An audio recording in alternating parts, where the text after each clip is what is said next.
उसके आज की अध्यक्षता करेंगे परम आदरणीय माननीय के बौद्ध साहब, राष्ट्रीय कार्यकारिणी सदस्य, राष्ट्रीय बौद्ध महासभा। और आज के प्रमुख रूप से दो हमारे प्रबोधनकार शिक्षा विभाग से जुड़े हुए हैं। उसमें से एक हमारी उपासिका बहन रुचि बौद्ध जी, जो कि उत्तर प्रदेश के बरेली से बिलोंग करती हैं, और माननीय हमारे अध्यापक विश्राम बौद्ध जी, जो कि भोपाल मध्य प्रदेश से बिलोंग करते हैं। आप सभी का भी मैं पुनः हृदय से स्वागत अभिनंदन करता हूं। और मैं चाहूंगा कि हमारे आज के अध्यक्षता कर रहे माननीय के बौद्ध साहब को कि कार्यक्रम की प्रारंभिक शुरुआत के लिए हमें अनुग्रहित करें। माननीय के बौद्ध साहब, स्वागत है साहब।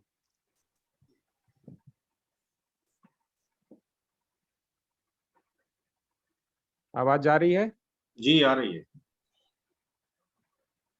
माननीय के बौद्ध साहब, आप हमें कार्यक्रम की शुरुआत की हमें अनुग्रह प्रदान करें। कार्यक्रम शुरू किया जा सकता है। बहुत बहुत साधुवाद।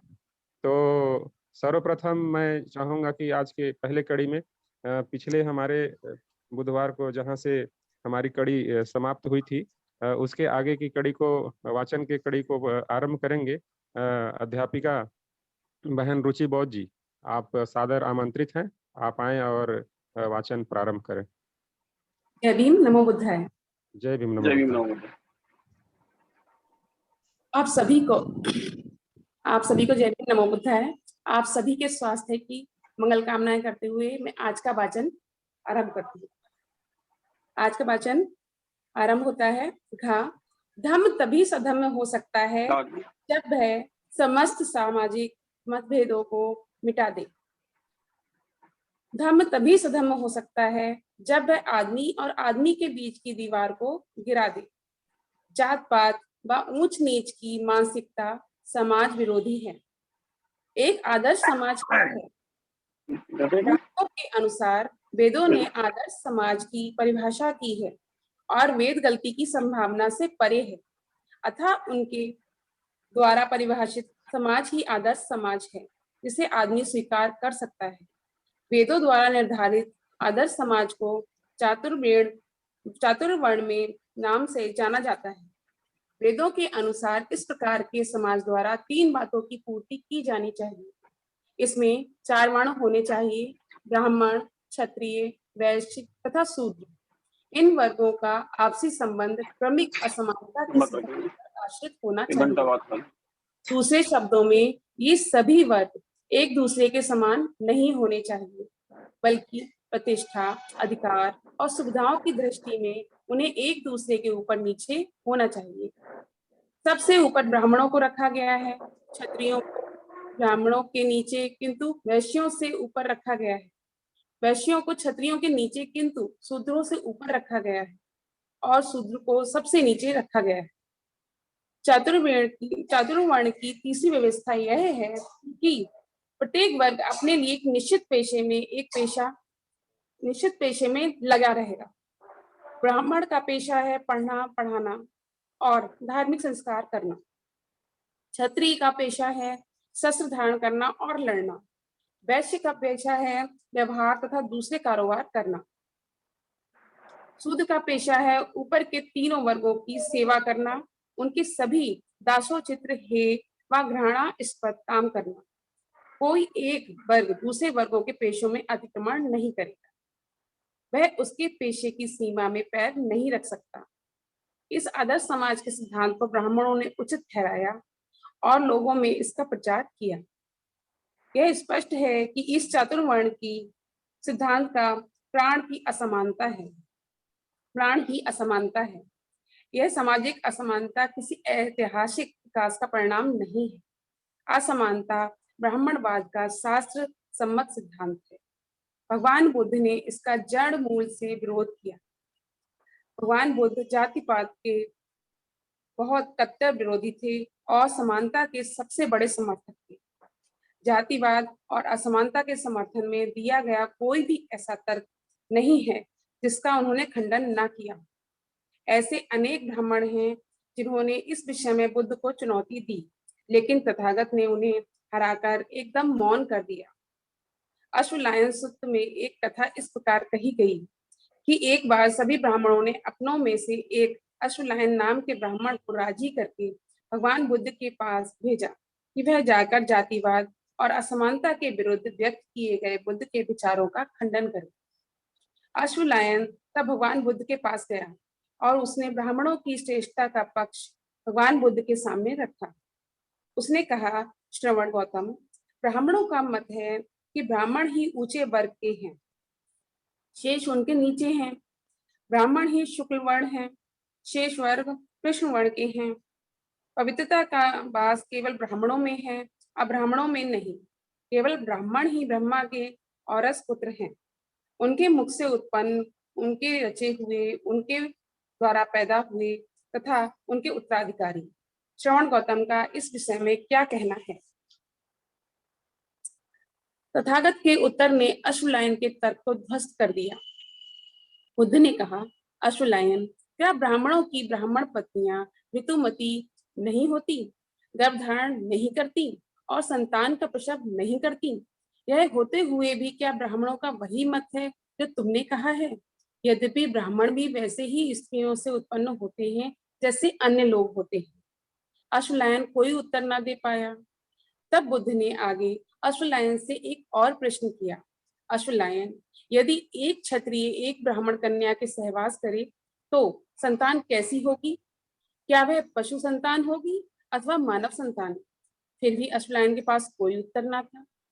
जहां तक नैतिक विकास की संभावना है, तो क्या एकमात्र ब्राह्मण ही इस देश में अपने मन में प्यार विकसित कर सकता है जो घृणा और द्वेष से मुक्त हो? अश्वलायन ने उत्तर दिया, नहीं, चारों वर्ग के लोग कर सकते हैं। अश्वलायन, क्या तुमने कभी सुना है कि यवन और कंबोज देश में तथा अन्य पड़ोसी देशों में भी दो ही इस वर्ग के होते हैं, एक स्वामी दूसरा गुलाम। एक स्वामी कभी गुलाम हो सकता है और एक गुलाम भी कभी स्वामी बन सकता है। अश्वलायन ने कहा, हाँ, मैंने ऐसा सुना है। यदि तुम्हारा चातुर्वर्ण एक आदर्श समाज है, तो फिर यह पूरे संसार में क्यों नहीं है? यदि तुम्हारा चातुर्वर्ण आदर्श समाज है, तो ये पूरे संसार में क्यों नहीं है? इनमें से किसी भी एक बात को लेकर अश्वलायन अपने जातिवाद और समानता के पक्ष पर समर्थन नहीं कर सका। उसने एकदम मौन धारण कर लिया। अंत में अश्वलायन बुद्ध का शिष्य हो गया। वासेठ नाम के एक ब्राह्मण ने तथागत का धर्म ग्रहण कर लिया था। दूसरे ब्राह्मण इस धर्म परिवर्तन के लिए उसे गालियां देते थे। एक दिन वह भगवान बुद्ध के पास गया और उसने जाकर सब सुना दिया जो ब्राह्मण उसके बारे में कहते थे। वासेठ ने कहा, भगवान, ब्राह्मण इस प्रकार कहते हैं कि ब्राह्मण का ही सामाजिक स्तर श्रेष्ठ है, बाकी सबका निम्न। केवल ब्राह्मण ही सामाजिक श्रेणी में श्रेष्ठ होता है, दूसरे निम्न श्रेणी के होते हैं। केवल ब्राह्मण ही शुक्ल वर्ण का होता है, दूसरे कृष्ण वर्ण के होते हैं। केवल ब्राह्मण ही शुद्ध वंशो उत्पन्न है, अब ब्राह्मण नहीं।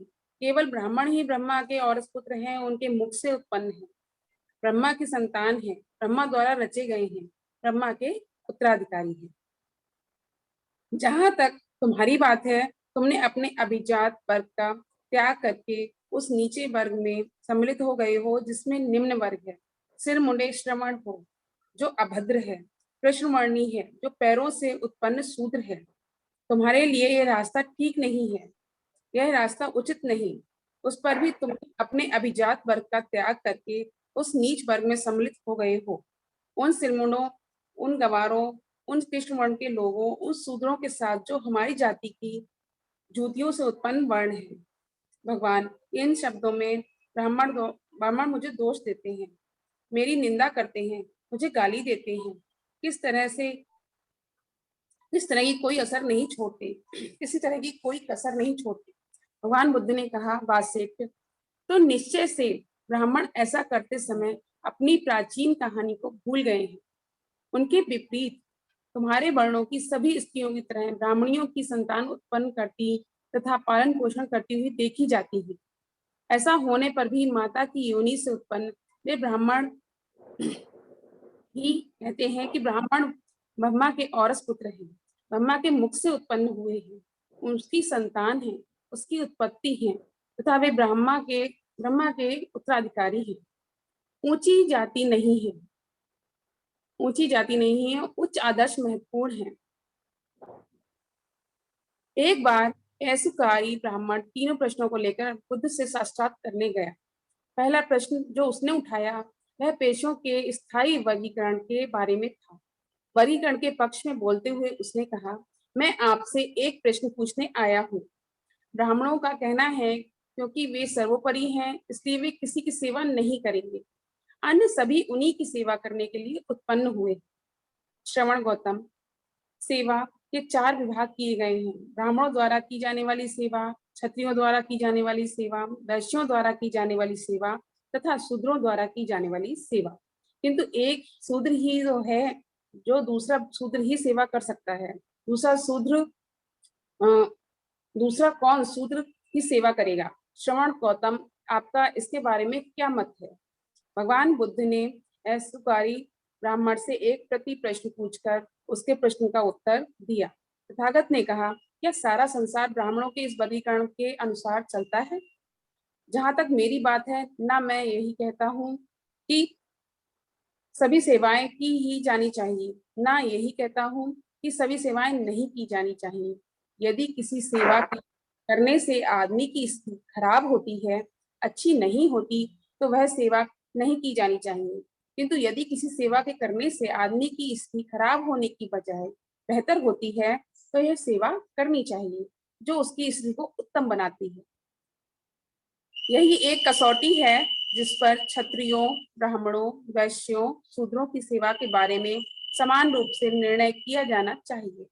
हर व्यक्ति को ऐसी सेवा करने से इनकार करना चाहिए जो उसकी स्थिति को खराब बनाती है, किंतु हर व्यक्ति को उस सेवा को करने से स्वीकार करना चाहिए जो उसकी स्थिति को उत्तम बनाती है।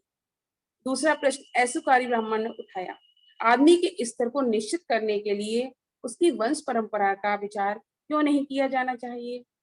इस प्रश्न का तथागत ने इस प्रकार उत्तर दिया, जहां तक वंश परंपरा की गौरव की बात है, एक आदमी जिस वंश में जन्म ग्रहण करता है उससे उसका नामकरण मात्र होता है कि वह क्षत्रिय है अथवा ब्राह्मण है अथवा वैश्य है अथवा शूद्र है।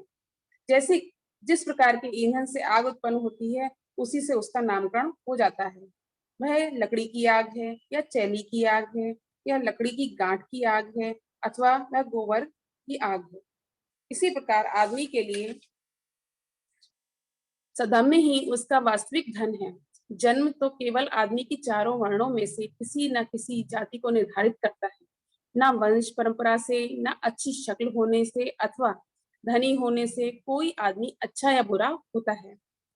अच्छे वंश में उत्पन्न हुआ कोई आदमी भी हत्यारा पाया जाता है, चोर होता है, व्यभिचारी होता है, झूठा होता है, चुगलखोर होता है, कठोर बोलने वाला होता है, बेकार बोलने वाला होता है, लोभी होता है, द्वेषी होता है और मिथ्या दृष्टि वाला होता है। इसलिए मैं कहता हूँ कि अच्छे वंश में उत्पन्न होने से ही कोई आदमी अच्छा नहीं होता। अच्छे वंश में उत्पन्न आदमी इन बुराइयों से मुक्त भी हो सकता है। इसलिए मैं यह कहता हूँ कि वंश परंपरा आदमी को बुरा नहीं बनाती है। ऐसुकारी ब्राह्मण ने जो तीसरा प्रश्न उठाया वह वर्ग के पेशे अथवा जीविका के साधन के संबंध में था। ऐसुकारी ब्राह्मण ने तथागत से कहा, ब्राह्मण 4 तरह के जीविका के साधनों का विधान करते हैं। ब्राह्मणों के लिए भिक्षा, क्षत्रियों के लिए तीर कमान रखना, वैश्यों के लिए व्यापार तथा पशुपालन और शूद्रों के लिए बहंगी पर धान ढोना। यदि इनमें से कोई अपना पेशा छोड़कर किसी दूसरे का पेशा करता है तो वह उसके लिए अच्छा नहीं, ठीक वैसे ही जैसे कोई अभिरक्षक ही किसी दूसरे की संपत्ति पर अधिकार करे। श्रवण गौतम का इस बारे में क्या मत है? भगवान बुद्ध ने प्रश्न किया, क्या सारा संसार इस ब्राह्मणी वर्गीकरण के अनुसार है? ऐसुकारी ब्राह्मण ने उत्तर दिया, नहीं। वासिष्ठ ने तथागत से कहा, जो महत्वपूर्ण होना चाहिए वह उच्च आदर्श है, ऊंची जाति नहीं। जाति नहीं, असमानता नहीं, ऊंच नहीं, नीच नहीं, सभी बराबर हैं। यही तथागत की देशना थी। दूसरे के साथ अपने आप को एक कर दो, यही सोचो जैसे वे हैं वैसा मैं हूँ, जैसा मैं हूँ वैसे वे हैं, भगवान बुद्ध ने कहा।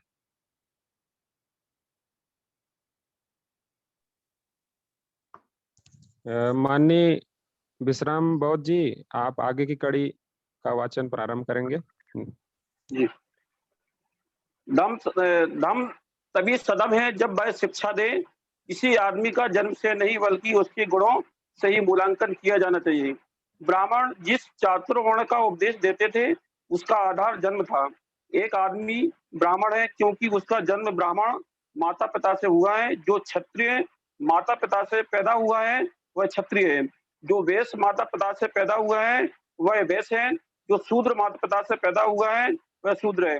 ब्राह्मणों के अनुसार आदमी की हैसियत उसके अपने जन्म पर आधारित है और अन्य किसी चीज पर नहीं। जन्म आश्रित ऊंच नीच का सिद्धांत तथागत को उतना ही अरुचिकर था जितना कि चातुर्वर्ण का सिद्धांत। भगवान बुद्ध का सिद्धांत ब्राह्मणों के सिद्धांत के सर्वथा विपरीत था। उसका सिद्धांत था कि किसी आदमी के महत्व का मूल्यांकन जन्म से नहीं बल्कि उसके गुणों से किया जाना चाहिए।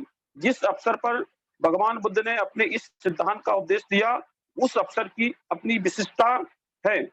एक समय बुद्ध अनाथ पिंडक के जेठबनाराम में ठहरे हुए थे। एक दिन पूर्वाह्न में उन्होंने अपने भिक्खा पात्र लिया। वो भिक्खा पात्र के लिए सावत्ती में प्रवेश किया।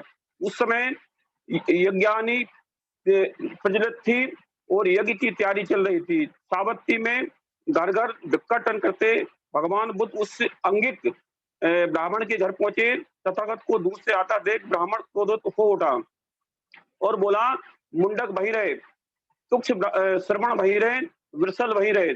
जब ब्राह्मण ने इस प्रकार बोला तो तथागत ने उसे संबोधित करते हुए कहा, हे ब्राह्मण, क्या तू जानता है कि विरसल नीचे कौन होता है अथवा कौन से कर्म आदमी को विरसल बनाते हैं? नहीं श्रवण गौतम, मैं नहीं जानता विरसल कौन होता है। ना यह भी जानता हूँ कि कौन से कर्म आदमी को विरसल नीच बनाते हैं। भगवान बुद्ध ने कहा, यदि तुम यह जान लोगे कि विरसल कौन होता है इससे तुम्हारी कुछ हानि नहीं होगी। अच्छा, जब आप हट करते हैं तो मैं जान लूं तो बताएं, ब्राह्मण अज्ञिक बोला। ब्राह्मण जब राजी हो गया तो तथागत ने कहा, जो आदमी क्रोधी हो, देश रखता हो, अनैतिक हो, पर निंदा करने वाला हो, मिथ्या दृष्टि और वंचक हो, जो जान लो कि वह विरसल है। जो व्यक्ति इस संसार में प्राणियों को हानि पहुंचाता है, चाहे वह एकज हो अथवा द्विज हो, जिसके मन में प्राणियों के प्रति दया नहीं है, तो जान लो कि वह विरसल है। जो भी कोई ग्रामों में झोपड़ियों में को नष्ट करता हो, वो घेर लेता है। जो अत्याचारी है तो जान लो कि वह विरसल है। चाहे गांव में अथवा जंगल में जो भी किसी दूसरे की चीज को छीन लेता है अथवा चुराता है तो जान लो कि वह विरसल है। जो कोई भी किसी का ऋण लेकर बिना लौटाए भाग जाता है, जब जोर देकर मांगने पर कहता है कि मुझे तुम्हारा कोई ऋण नहीं देना है, तो जान लो कि वह विरसल है। जो कोई भी किसी वस्तु की कामना से सड़क पर अकेले चलते हुए आदमी को मार डालता है, वह लूट लेता है, तो जान लो कि वह विरसल है। जो कोई भी अपने हित में अथवा किसी दूसरे के हित में अथवा धन के लिए गवाही देने के लिए कहने पर झूठी गवाही देता है, तो जान लो कि वह विरसल है। जो भी कोई जबरदस्ती या सहमति से अपने मित्र या संबंधियों की पत्नियों के साथ अनाचार करता है, तो जान लो कि वह विरसल है। जो कोई धनवान होने पर भी यौवन अवस्था को पीछे छोड़कर वृद्ध माता पिता का पालन पोषण नहीं करता, तो जान लो कि वह विरसल है।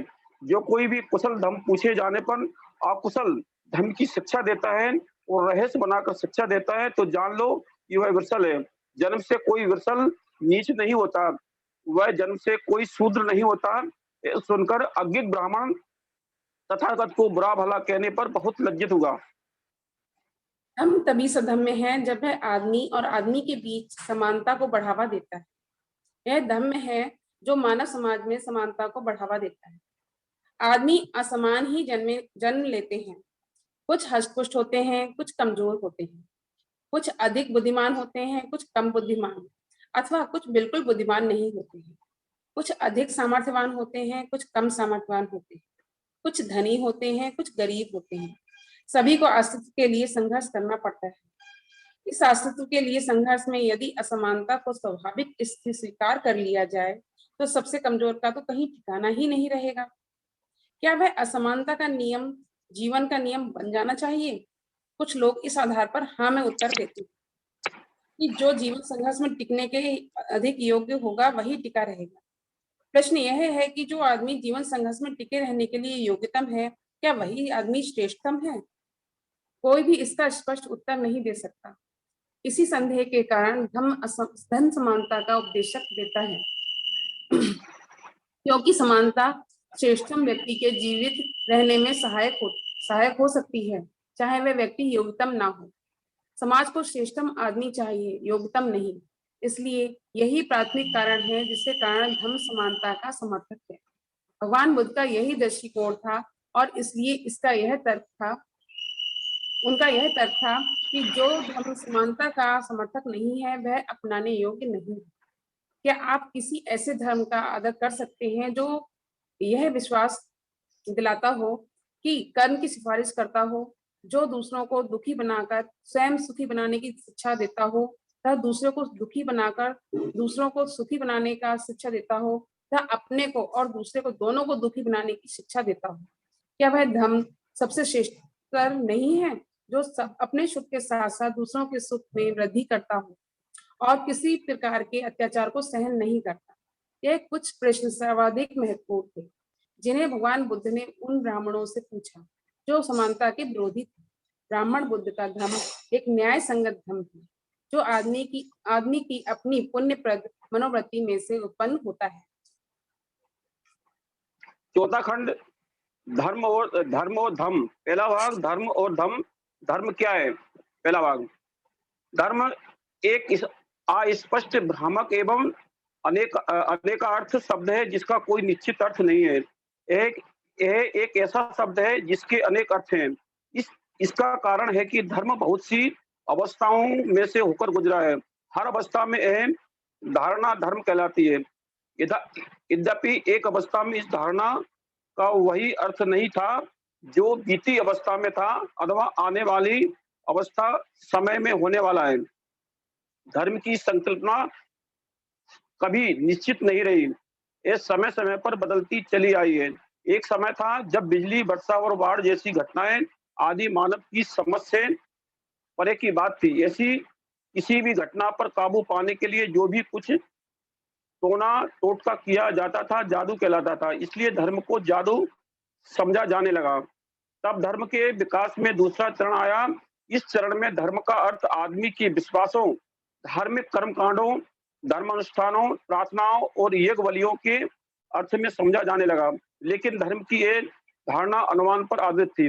धर्म का केंद्र बिंदु इस विश्वास में आरंभ होता है कि कोई शक्ति विशेष अस्तित्व में है जिसके कारण सभी घटनाएं घटती हैं, जिसे आदि मानव नहीं जानता और न ही उसे समझ पाया। इस अवस्था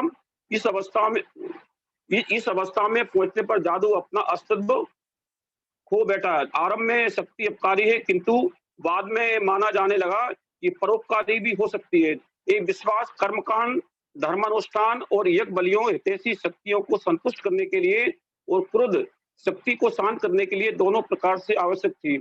आगे चलकर वही शक्ति ईश्वर, परमात्मा या सृष्टा कहलाई। तब धर्म का तीसरा चरण आया। तब यह माना जाने लगा कि ईश्वर ने इस संसार की और आदमी की भी उत्पत्ति की है। इसके बाद धर्म का यह विश्वास पैदा हुआ कि हर आदमी की देह में एक आत्मा है। वह आत्मा नित्य है और वह इस संसार में आदमी के कर्मों के लिए ईश्वर के प्रति उत्तरदायी है। यही संक्षेप में धर्म का धारणा के विकास का इतिहास है। अब धर्म का यही अर्थ हो गया कि अब धर्म के यह भावार्थ ग्रहण किया जाता है। ईश्वर में विश्वास, आत्मा में विश्वास, ईश्वर की पूजा, गलती की दोषी आत्मा का सुधार, धर्मानुष्ठान, बलि आदि करके ईश्वर को प्रसन्न रखना।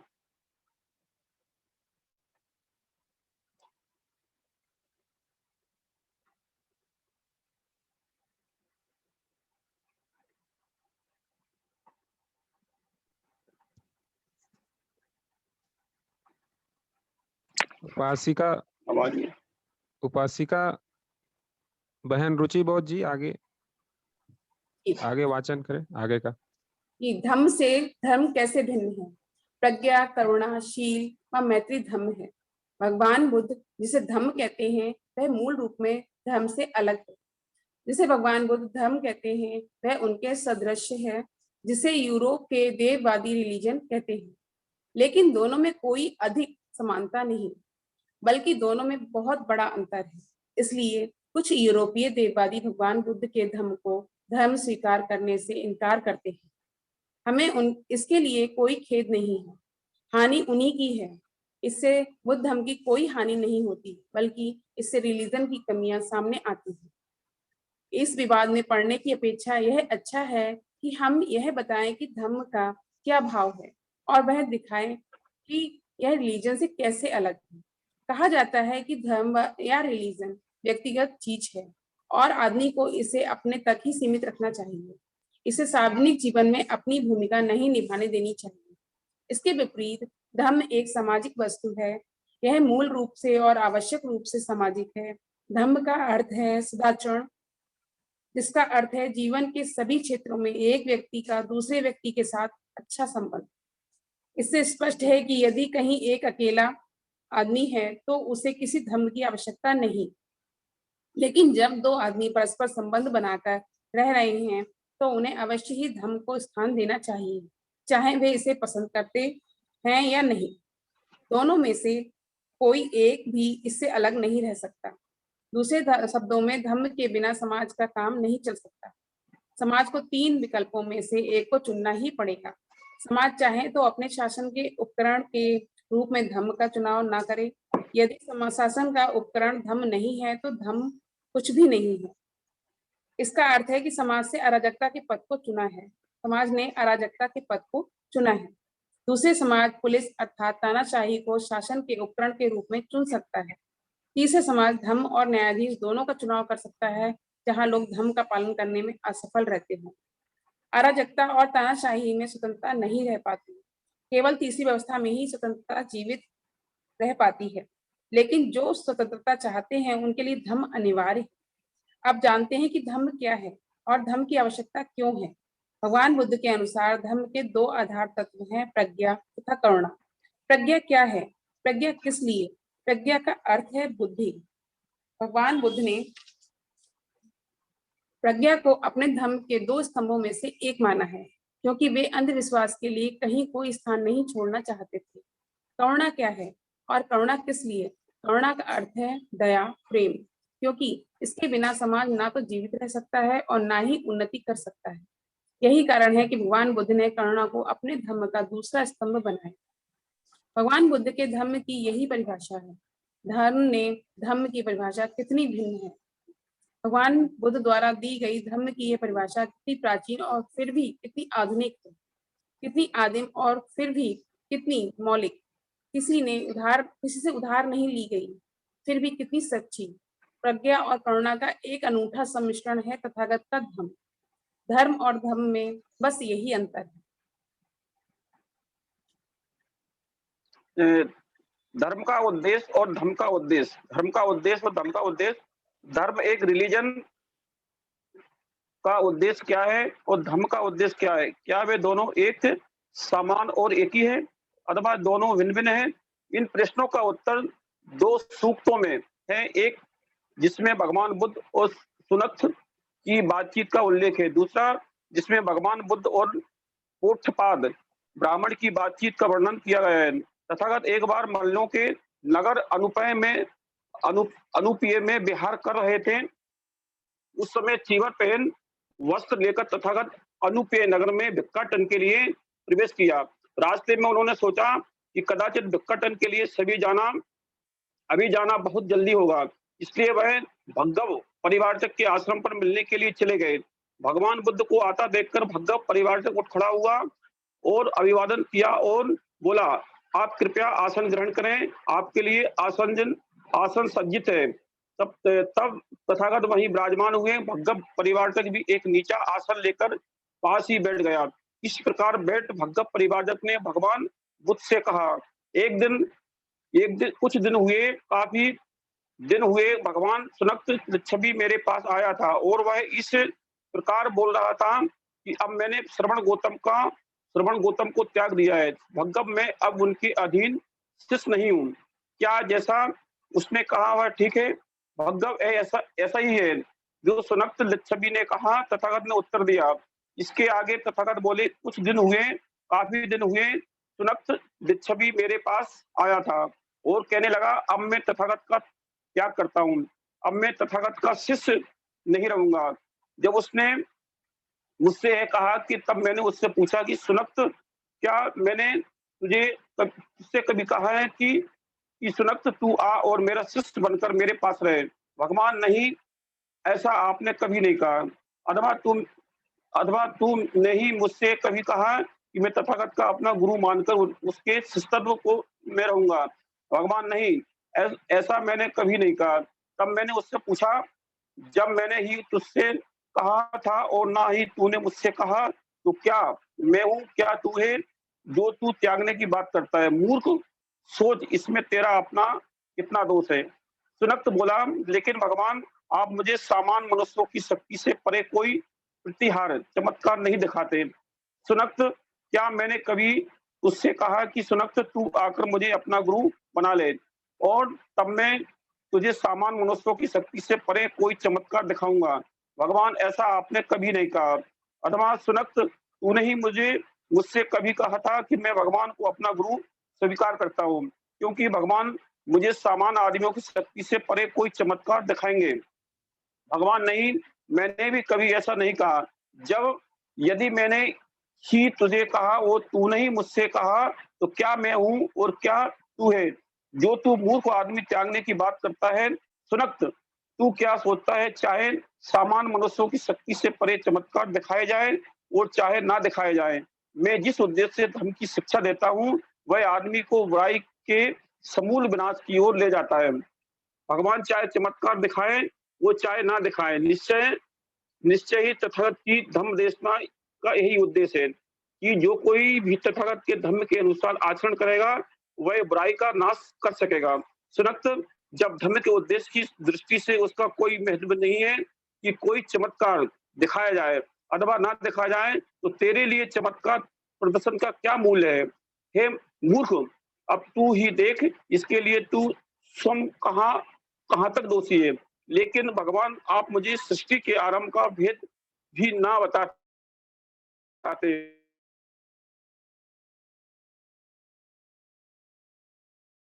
अच्छा सुनक्त, मैंने तेरा शिष्य बन और मैं तुझे सृष्टि के आरंभ का भेद बताऊंगा। भगवान, आपने ऐसा नहीं कहा। अथवा तूने ही मुझसे कभी कहा था कि मैं आपको शिष्य शिष्य बनूंगा, क्योंकि आप मुझे सृष्टि के आरंभ का भेद बताएंगे? भगवान, मैंने कभी नहीं कहा था। जब ना मैंने उससे कहा और ना तूने मुझसे कहा, तो क्या मैं हूँ और क्या तू है जो तू मूर्ख त्यागने की बात कर रहा है? सुनक्त, तू क्या सोचता है, चाहे मैं सृष्टि के आरंभ का भेद बताऊं और चाहे ना बताऊं, क्या यही उद्देश्य है कि जिसके मन में धर्म की शिक्षा देता हूं, जो मेरे धर्म के अनुसार आचरण करेगा वह अपने दुखों का नाश कर सकेगा? भगवान, चाहे आप सृष्टि के आरंभ का भेद बताएं और चाहे ना बताएं, निश्चय तथागत की धर्म देशना का यही उद्देश्य है कि जो कोई भी तथागत के धर्म के अनुसार आचरण करेगा, वह अपने दुखों का नाश कर सकेगा। सुनक्त, जब धर्म के उद्देश्य की सृष्टि से उसका कोई महत्व नहीं है, चाहे सृष्टि के आरंभ का भेद बताया जाए और चाहे ना बताया जाए, तो तेरे लिए इसका क्या लाभ है कि सृष्टि के आरंभ का भेद बताया जाए? इससे ये प्रकट होता है कि धर्म के रिलीजन का तो सृष्टि के आरंभ का भेद बताने संबंध है, किंतु धर्म का बिल्कुल भी नहीं। धर्म और धर्म में जो दूसरे अंतर हैं वे चर्चा से स्पष्ट हो जाते हैं, जो भगवान बुद्ध और पौष्ठपाद के बीच हुई थी। एक समय भगवान बुद्ध सम्मक संबुद्ध सावत्ती में अनाथ पंडित के जेठबनाराम में ठहरे हुए थे। उस समय पौष्ठपाद परिवारचक मल्लिका के उद्यान में बने एक हाल में ठहरा हुआ था, जहाँ दार्शनिक विषयों के सामान्य सिद्धांतों पर चर्चा होती थी।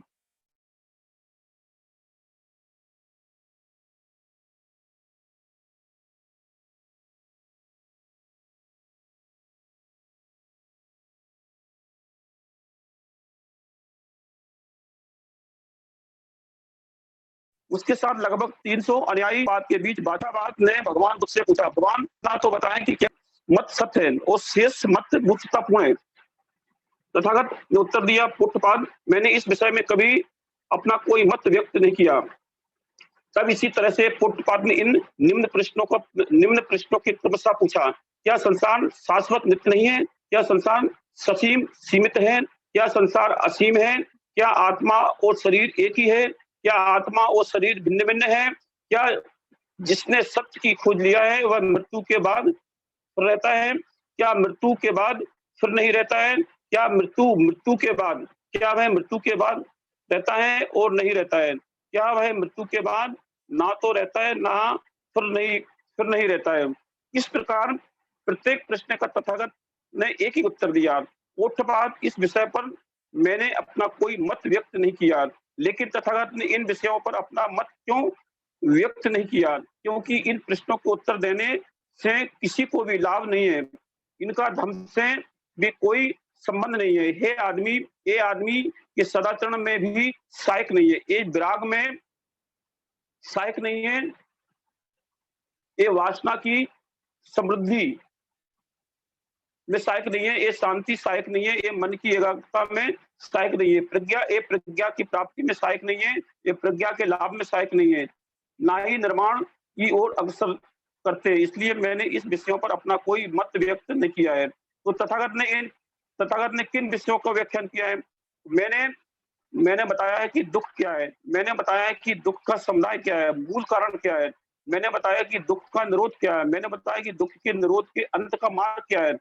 और तथागत ने इन विषयों पर व्याख्यान क्यों दिया? क्योंकि पोठपाद उस प्रश्न की गणना लाभ के लिए की गई थी। इसका धर्म से संबंध है, इसका आदमी के सदाचरण के आरंभ से संबंध है, विराग से संबंध है, वासनाओं से मुक्ति से संबंध है, शांति से संबंध है, चित्त की एकाग्रता से संबंध है, प्रज्ञा प्राप्ति से संबंध है, अंतर्दृष्टि उच्च अवस्थाओं और निर्माण से संबंध है। इसलिए पोठपाद मैंने इन विषयों का व्याख्यान किया है।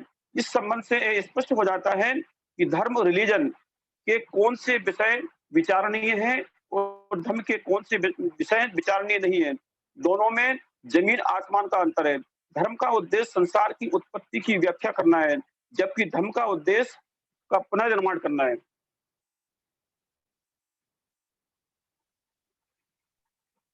नैतिकता और धर्म में नैतिकता का कोई स्थान नहीं है। धर्म में नैतिकता का स्थान क्या है? सच्चाई तो यह है कि नैतिकता का धर्म में कोई स्थान ही नहीं है। धर्म के अंतर्गत आते हैं ईश्वर, आत्मा, प्रार्थनाएं, पूजा, कर्मकांड, धर्मानुष्ठान, यज्ञ और बलिकर्म। नैतिकता वही होती है जहां एक व्यक्ति का संबंध दूसरे व्यक्ति के साथ होता है। नैतिकता तो धर्म से बाहर आने वाली हवा की तरह है, ताकि शांति और व्यवस्था स्थापित की जा सके। धर्म एक त्रिकोण है। अपने पड़ोसी के साथ अच्छा व्यवहार करो, क्योंकि तुम दोनों एक ही ईश्वर के पुत्र हो। यही धर्म या रिलीजन का तर्क है। प्रत्येक धर्म नैतिकता का उपदेश देता है, किंतु नैतिकता धर्म का मूलाधार नहीं होती।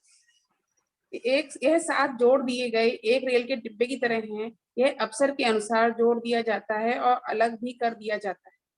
धर्म के कार्य में नैतिकता का स्थान आकस्मिक और अवसर के अनुसार है। इसलिए धर्म में नैतिकता प्रभावकारी नहीं है।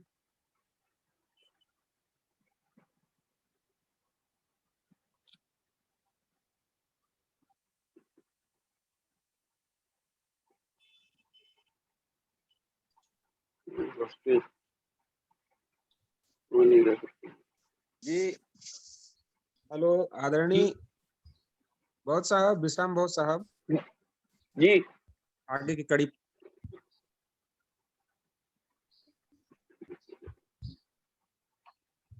धर्म और नैतिकता, धर्म में नैतिकता का क्या स्थान है? सीधा सरल उत्तर है कि नैतिकता ही धर्म है और धर्म ही नैतिकता है।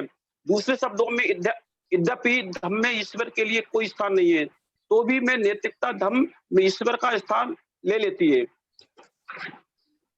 धर्म में प्रार्थनाओं के लिए, तीर्थ यात्राओं के लिए, कर्म कांडों के लिए, धर्मानुष्ठानों के लिए अथवा बलि कर्मों के लिए कोई स्थान नहीं है।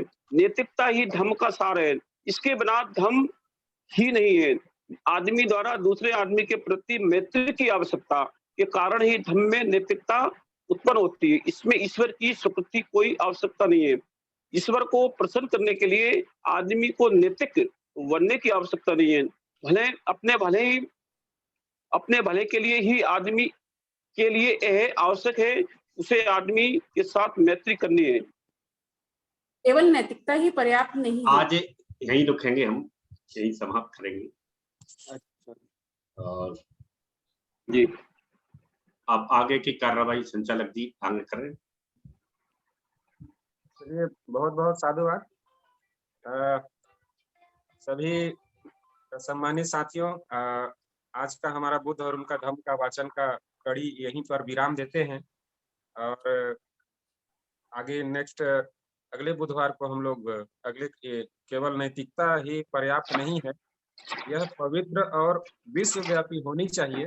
यहाँ से हम लोग अगले बुधवार को शुरू करेंगे वाचन के कार्यक्रम को। तो मैं चाहूंगा कि आज के कार्यक्रम की अध्यक्षता कर रहे परम आदरणीय के बौद्ध साहब, आपसे करबद्ध निवेदन करता हूं कि आप आएं और अपना अध्यक्षीय प्रबोधन के माध्यम से जुड़े हुए समस्त साथियों को संबोधित करें। स्वागत है आदरणीय के बौद्ध साहब।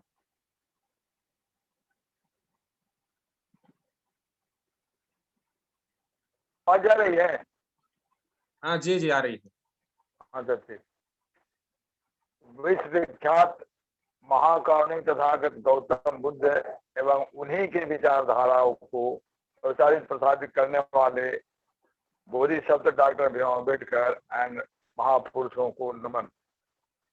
आज का ये कार्यक्रम जो RBM की तरफ से हो रहा है हर बुधवार को, उसका उद्देश्य ही है कि बुद्ध के विचारधाराओं का जो समता, सममता और भाईचारे पर आधारित है उसको प्रस्थापित करना है समाज में। इसी कड़ी में आज जो वाचन हुआ है उसका हम अपने शब्दों में अगर उसको समझाएं, बताएं, तो यही है कि उद्देश्य समाज ही रखा गया है। ये सद्धम्म क्या है, ये इसका निचोड़ यही है कि हमें सभ्य सामाजिक व्यवस्था हम कैसे प्रस्थापित करें। तो इस कड़ी में जिस तरह से देश के लिए, देश के संचालन के लिए संविधान की जरूरत पड़ती है, उसी प्रकार समाज के संचालन के लिए एक संस्कृति की जरूरत पड़ती है। तो अब संस्कृति जो होता है वो हमारी समाज की पहचान हो जाती है।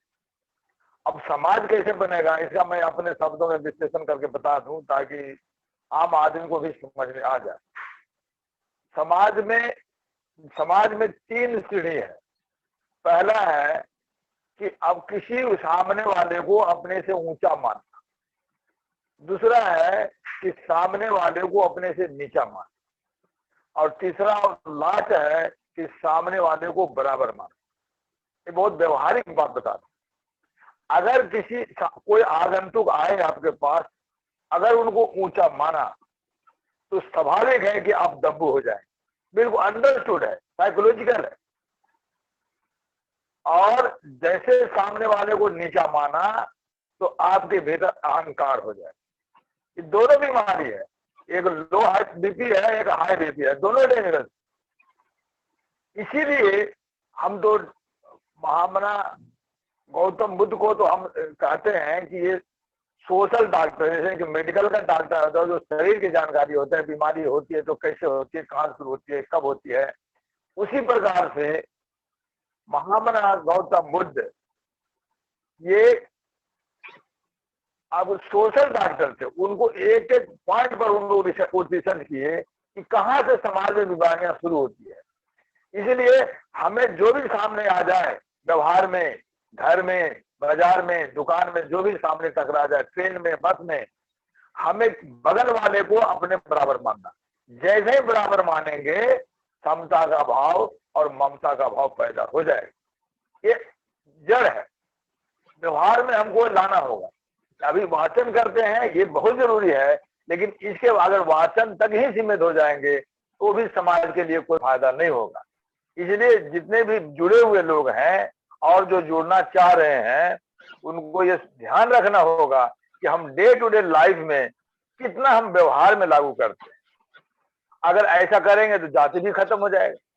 जाति बनाने का मकसद यही है कि ऊंच नीच का भाव पैदा करना। जैसा भाव रहेगा वैसा व्यवहार होगा। तो इस तरह से एक और थोड़ा सा हम बताना चाहेंगे कि ये होगा कैसे।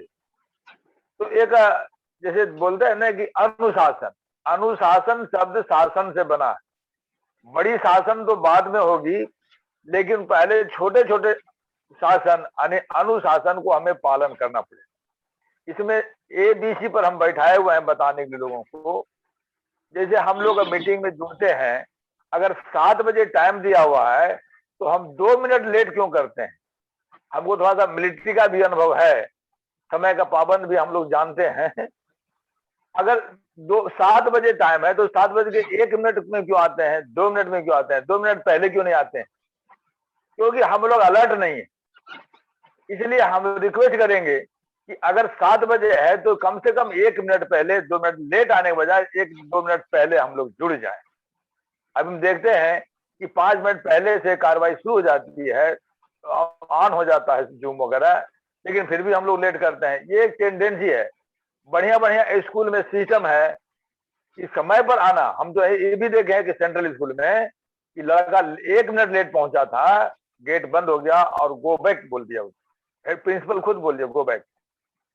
गार्जियन आए, बोले भाई 1 मिनट लेट था तो आपने क्यों मना कर दिया? बोलते पहले ही टाइम पर आना सीखे, पहला लेसन तो यही है।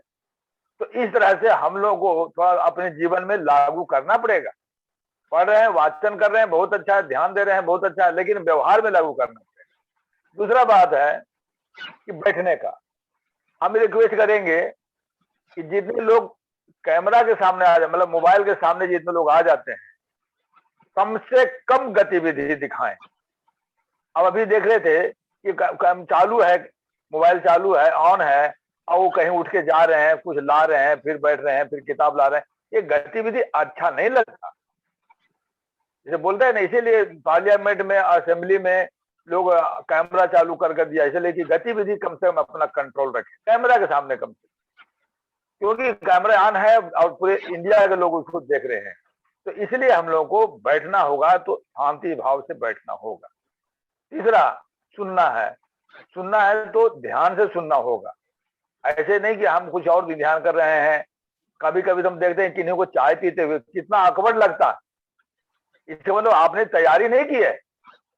और जब तक तैयारी करेंगे किसी भी फील्ड में, जब तक तैयारी नहीं करेंगे तब तक तरक्की नहीं होगी। सुनना उद्देश्य नहीं है। सुनना बहुत जरूरी है, लेकिन सुनना उद्देश्य नहीं है।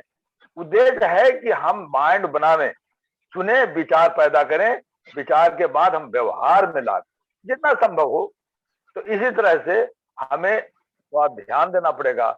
और अभी बहुत आप लोगों ने ध्यान से सुना है इस बात को, और ये कंटिन्यू हो रहा है, जो हम हो रहा है हम हर बुधवार को, तो इसीलिए हो रहा है कि हम लोग एक पहचान बनाना चाहते हैं।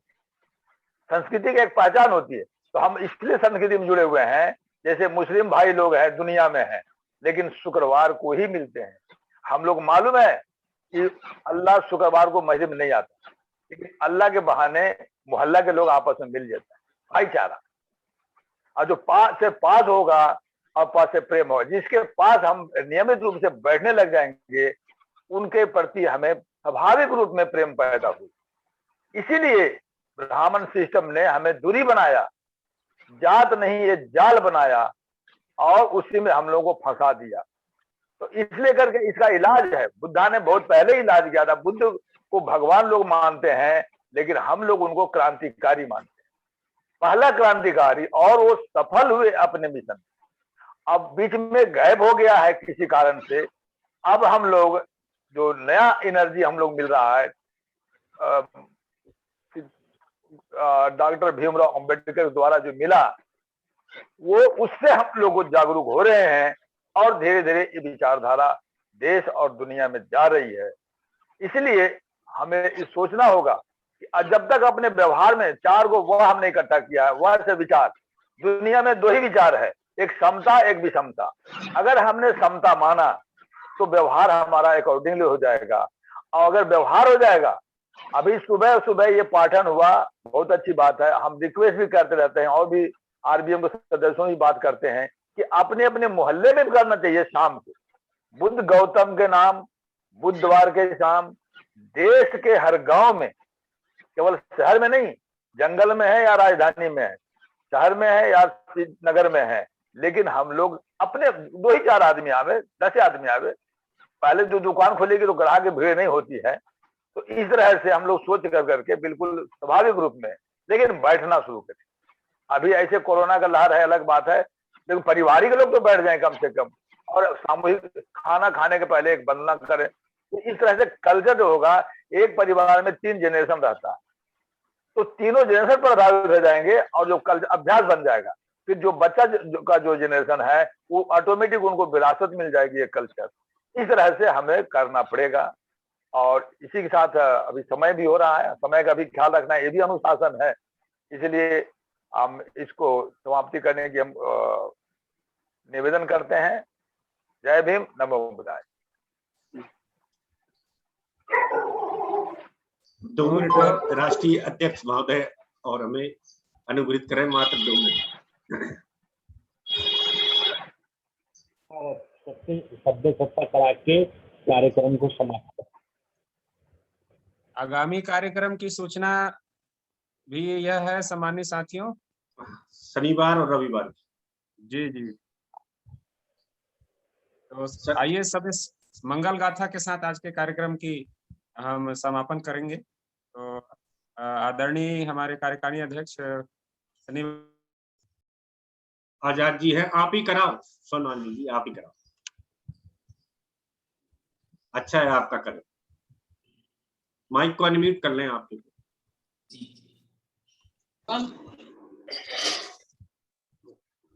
आइए प्रारंभ करते हैं। सबे सत्ता सुखी होन्तु, सबे होन्तु चकिर्विनो, सबे भद्राणि पश्यन्तु, मा किंचित् दुःखमागमः। सबे सत्ता सुखी होन्तु, सबे भवन्तु चकिर्विनो, सबे भद्राणि पश्यन्तु, मा किंचित् दुःखमागमः। सबे सत्ता सुखी होन्तु, सबे भवन्तु चकिर्विनो, सबे भद्राणि पश्यन्तु, मा किंचित् दुःखमागमः। साधु साधु साधु। बुद्धं नमामि, धम्मं नमामि, संघं नमामि। सभी सम्मानित साथियों को जय भीम, नमो बुद्धाय। जय भीम नमो बुद्धाय। आज के कार्यक्रम की विधिवत समापन यहीं पर की जाती है।